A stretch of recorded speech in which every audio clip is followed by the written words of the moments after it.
Labas rytas tiems, kurie tik ką pabudo. Dabar mes Lietuvos televizijoje sveikiname su Edita Dereškevičiūtė, kuri yra Žmogaus studijų centro mokymo padalinio vadovė. Labas rytas. Labas rytas. Malonu, kad atvykote į mūsų studiją. Mes šį rytą pakalbėsime apie laimę, kur jos ieškoti dabartyje, praeityje, ateityje. Ir vis dažniau pasigirsta toks teiginys, kad gyvenant čia ir dabar yra tas atvejis ir tas pasiūlymas, variantas, kada žmogus tikrai gali pasijusti laimingas. Tiesą sakant, jeigu kalbėti apie psichologų nuomonę, tai atsakymas apie tai, kada žmogus pasijaučia laimingiausias ir kada jo gyvenimas yra sėkmingiausias, ar tada, kai jis orientuojasi į ateitį, ar praeitį, ar dabartį, nėra visiškai vienareikšmiškas. Tačiau be abejonės visi psichologai sutarė, kad mūsų orientacija laike turi fundamentalią įtaką mūsų laimei ir mūsų sėkmiai. Leiskit man pradėti nuo vieno eksperimento, labai gerai žinomo psichologams prieš 40 metų, Stanfordo universiteto profesorius Mišelis, jisai padarė taip vadinamą saldainio eksperimentą. Tai yra, vaikams duodavo saldainį ir sakydavo, kad jei tu gali suvalgyti dabar, tačiau jeigu sulauksi, kol aš sugrįšiu, tai gausi dar vieną. Ir vaikai išsiskyrė į dvi grupės. Vieni, tiesą sakant, nieko nelaukdami, to jau pat išvyniodavo saldainį ir jį suvalgydavo. Kitigi matosi filmuota medžiaga ir kitigi matosi, kaip jie akivaizdžiai kankinasi, kaip jie akivaizdžiai kovoja su pagunda, tačiau sulaukia tyrėjo ir gauna antrąjį saldainį. Visas įdomumas eksperimento ir tyrimo atsiskleidė tada, kai šitos vaikus buvo pasižiūrėta paauglystėje. O tai kokie jie, kokios asmenybės savybės jiems būdingoms. Ir paaiškėjo, kad tie, kurie neiškentė iš karto suvalgę saldainį, yra ir gyvenime labiau impulsyvūs, per stipriai reaguojantys į nesėkmę, jie labiau nepasitikintys savimi, tokia, sakykime, tokia asmenybė. Ir jeigu žiūrėti į tuos vaikus, kurie vis dėlto išlaukė tyrėjo ir sulaukė antrojo saldainio, jie buvo labiau emociškai stabilus, labiau pasitikintys savimi ir kas dar svarbu, kad jų ir mokslo pasiekimai buvo geresni. Taigi, jeigu žiūrėtumėm į šitą eksperimentą, lyg ir, sakykime, jisai sako, kad, ta orientacija į ateitį, žingsniukas sugebėjimas, pagalvoti apie ateitį, atidėti šios dienos malonumus, vardant to, kad ateityje tu gali sulaukti daugiau, duoda žmogui daugiau ir tokios ir laimės, ir sėkmės, nes aišku, kad du saldainiai geriau negu kad vienas. Bet iš tiesų mes kartais, kai orientuojamės, kai projektuojamės į ateitį, mes dažnai pamirštame dabarties malonumus. Be abejonės, kad, sakykime, perdėta orientacija į ateitį irgi turi savų minusų, nes kai kurie žmonės, kurie, sakykime, linkia vien tik tai galvoti apie ateities tikslus, jie lekia, bėga, lieka mažiau laiko bendravimo, daugiau laiko darbui, sakykime, ir tokie žmonės be abejonės, jie, kai kuriais atvejais praranda tą galimybę pasidžiaugti tuo, kas vyksta čia ir dabar. Kai kurių iš jų gyvenimas baigėsi ir infarktų, nes, reikia labai daug padaryti dėl ateities. Tai vėlgi tas perdėtas, sakykime, vien tik tai gyvenimas ateitimi, jis irgi negali sakyti, kad yra labai geras dalykas. Bet kaip tada reikėtų vertinti tuos žmonės, kurie vis dėlto pamatė ir gavę saldainį, jie tiesiog su malonumu iškart ir suvalgo? Vėlgi aš galvoju, kad tokio, kaip jums pasakyti, pusiausvyros klausimas. Jeigu mes iš ties gyvename vien tik tai čia ir dabar, gaudome vien tik tai šios dienos malonumus, visiškai, sakykime, nesistengiame kontroliuoti savo poreikių ir norų, tai tiesą sakant, mes irgi galime matyti pasiekmes ir labai greitas. Mes matome žmonės, kurie, sakykime, įnikę į šios dienos malonumus, tai gali būti alkoholis, tai gali būti pavojingi ryšiai, tai gali būti greitos paskolos ar kas tik tai nori. Jie iš ties, nesukuria to, kuo galėtų gyventis ir kuo galėtų remtis ateityje, sakykime.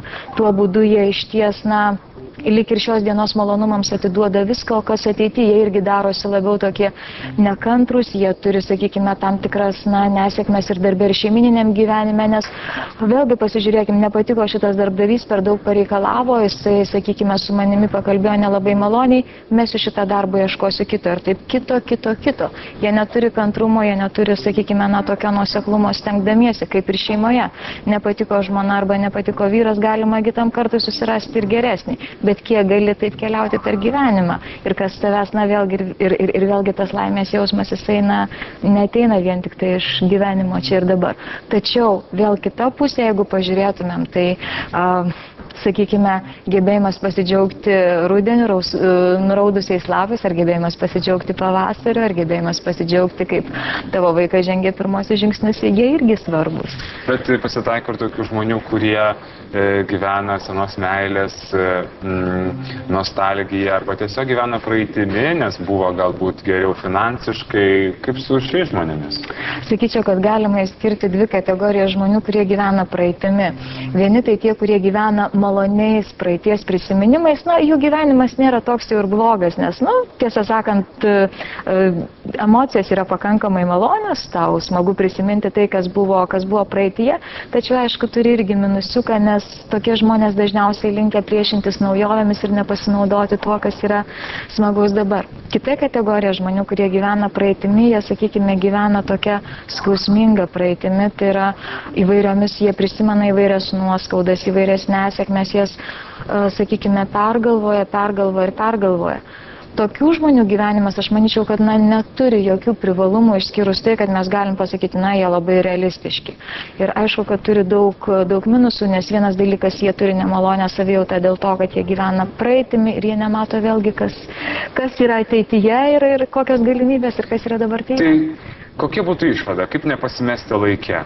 Man čia labiausiai patinka pozityviosios psichologijos atstovai, kurie sako, kad iš tie žmogaus laimės jausmą kuria 3 dalykai. Vienas dalykas tai gebėjimas, pozityviai įprasminti savo praeities patyrimą ir jeigu jame buvo klaidų, tai iš tų klaidų pasimokyti ir jų nekartoti. Jeigu buvo sėkmių ir malonumų, tai tiesiog juos turėti su savimi kaip savo tokią malonę būseną, kaip atsvarą sunkiose gyvenimo situacijose. Jie sako taip pat, kad tai yra labai svarbu gebėjimas žmogaus pasidžiaugti ir matyti tai, kokias galimybės atveria dabartis, jomis pasinaudoti. Ir jie taip pat pabrėžia, jie sako, labai svarbu turėti tikslą ateičiai, link kurio tu vėlgi eini ir kurio pasiekus taip pat išgyveni malonės emocijas.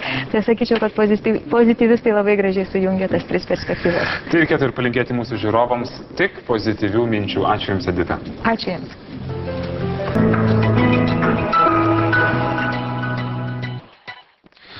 Labas rytas tiems, kurie tik ką pabudo. Dabar mes Lietuvos televizijoje sveikiname su Edita Dereškevičiūtė, kuri yra Žmogaus studijų centro mokymo padalinio vadovė. Labas rytas. Labas rytas. Malonu, kad atvykote į mūsų studiją. Mes šįryt pakalbėsime apie laimę, kur jos ieškoti dabartyje, praeityje, ateityje. Ir vis dažniau pasigirsta toks teiginys, kad gyvenant čia ir dabar yra tas atvejis ir tas pasiūlymas, variantas, kada žmogus tikrai gali pasijusti laimingas. Kad tiesą sakant, jeigu kalbėti apie psichologų nuomonę, tai atsakymas apie tai, kada žmogus pasijaučia laimingiausias ir kada jo gyvenimas yra sėkmingiausias, ar tada, kai jis orientuojasi į ateitį, ar praeitį, ar dabartį, nėra visiškai vienareikšmiškas. Tačiau be abejonės visi psichologai sutarė, kad mūsų orientacija laike turi fundamentalę įtaką mūsų laimė ir mūsų sėkmiai. Leiskit man pradėti nuo vieno eksperimento, labai gerai žinomo psichologams prieš 40 metų, Stanfordo universiteto profesorius Mišelis, jisai padarė taip vadinamą saldainio eksperimentą. Tai yra, vaikams duodavo saldainį ir sakydavo, kad jei tu gali suvalgyti dabar, tačiau jeigu sulauksi, kol aš sugrįšiu, tai gausi dar vieną. Ir vaikai išsiskyrė į 2 grupės. Vieni, tiesą sakant, nieko nelaukdami, to jau pat išvyniodavo saldainį ir jį suvalgydavo. Kitigi matosi filmuota medžiaga, kitigi matosi, kaip jie akivaizdžiai kankinasi, kaip jie akivaizdžiai kovoja su pagunda, tačiau sulaukia tyrėjo ir gauna antrąjį saldainį. Visas įdomumas eksperimento ir tyrimo atsiskleidė tada, kai šitos vaikus buvo pasižiūrėta paauglystėje. O tai kokie jie, kokios asmenybės savybės jiems būdingoms. Ir paaiškėjo, kad tie, kurie neiškentė iš karto suvalgę saldainį, yra ir gyvenime labiau impulsyvūs, per stipriai reaguojantys į nesėkmę, jie labiau nepasitikintys savimi, tokia, sakykime, tokia asmenybė. Ir jeigu žiūrėti į tuos vaikus, kurie vis dėlto išlaukė tyrėjo ir sulaukė antrojo saldainio, jie buvo labiau emociškai stabilus, labiau pasitikintys savimi ir kas dar svarbu, kad jų ir mokslo pasiekimai buvo buvo geresni. Taigi, jeigu žiūrėtumėm į šitą eksperimentą, lyg ir, sakykime, jisai sako, kad, na, ta orientacija į ateitį, žingsniukas, sugebėjimas, na, pagalvoti apie ateitį, atidėti šios dienos malonumus vardant to, kad ateityje tu gali sulaukti daugiau, na, duoda žmogui daugiau ir tokios ir laimės, ir sėkmės, nes aišku, kad 2 saldainiai geriau negu kad 1. Bet iš tiesų mes kartais, kai orientuojamės, kai projektuojamės į ateitį, mes dažnai pamirštame dabarties malonumus. Be abejonės, kad, na, sakykime, perdėta orientacija į ateitį irgi turi savų minusų, nes kai kurie žmonės, kurie, na, sakykime, linkia vien tik tai galvoti apie ateities tikslus, jie lekia, bėga, lieka mažiau laiko bendravimo, daugiau laiko darbui, sakykime, ir tokie žmonės be abejonės, jie, na, kai kuriais atvejais praranda tą galimybę pasidžiaugti tuo, kas vyksta čia ir dabar. Kai kurių iš jų gyvenimas baigėsi ir infarktų, nes, na, reikia labai daug padaryti dėl ateities. Tai vėlgi tas perdėtas, sakykime, vien tik tai gyvenimas ateitimi, jis irgi negali sakyti, kad yra labai geras dalykas. Bet kaip tada reikėtų vertinti tuos žmonės, kurie vis dėlto pamatė ir gavę saldainių, jie tiesiog su malonumu iškart ir suvalgo? Vėlgi aš galvoju, kad tokio, na, kaip jums pasakyti, pusiausvyros klausimas. Jeigu mes iš ties gyvename vien tik tai čia ir dabar, gaudome vien tik tai šios dienos malonumus, visiškai, sakykime, na, nesistengiame kontroliuoti savo poreikių ir norų, tai tiesą sakant, mes irgi galime matyti pasiekmes ir labai greitas. Mes matome žmonės, kurie, na, sakykime, įnikę į šios dienos malonumus, tai gali būti alkoholis, tai gali būti pavojingi ryšiai, tai gali būti greitos paskolos ar kas tik tai nori. Jie iš ties, na, nesukuria to, į ką galėtų, kuo galėtų gyventis ir kuo galėtų remtis ateityje, sakykime. Tuo būdu jie iš ties, na, lyg ir šios dienos malonumams atiduoda viską, o kas ateityje irgi darosi labiau tokie nekantrus, jie turi, sakykime, tam tikras, na, nesėkmes ir darbė ir šeimininiam gyvenime, nes vėlgi pasižiūrėkime, nepatiko šitas darbdavys, per daug pareikalavo, jisai, sakykime, su manimi pakalbėjo nelabai maloniai, mesiu šitą darbą, ieškosiu kito ir taip kito. Jie neturi kantrumo, jie neturi, sakykime, na, tokio nuoseklumo stengdamiesi, kaip ir šeimoje. Nepatiko žmona arba nepatiko vyras, galima kitam kartui susirasti ir geresnį. Bet kiek gali taip keliauti per gyvenimą ir kas tavęs, na, vėlgi ir vėlgi tas laimės jausmas, jisai, na, neateina vien tik tai iš gyvenimo čia ir dabar. Tačiau vėl kita pusė, jeigu pažiūrėtumėm, tai sakykime, gebėjimas pasidžiaugti rudeniu, nuraudusiais lapais, ar gebėjimas pasidžiaugti pavasariu, ar gebėjimas pasidžiaugti, kaip tavo vaikas žengia pirmosius žingsnius, jie irgi svarbus. Bet pasitaiko ir tokių žmonių, kurie gyvena senos meilės nostalgiją arba tiesiog gyvena praeitimi, nes buvo galbūt geriau finansiškai. Kaip su šiais žmonėmis? Sakyčiau, kad galima išskirti 2 kategorijas žmonių, kurie gyvena praeitimi.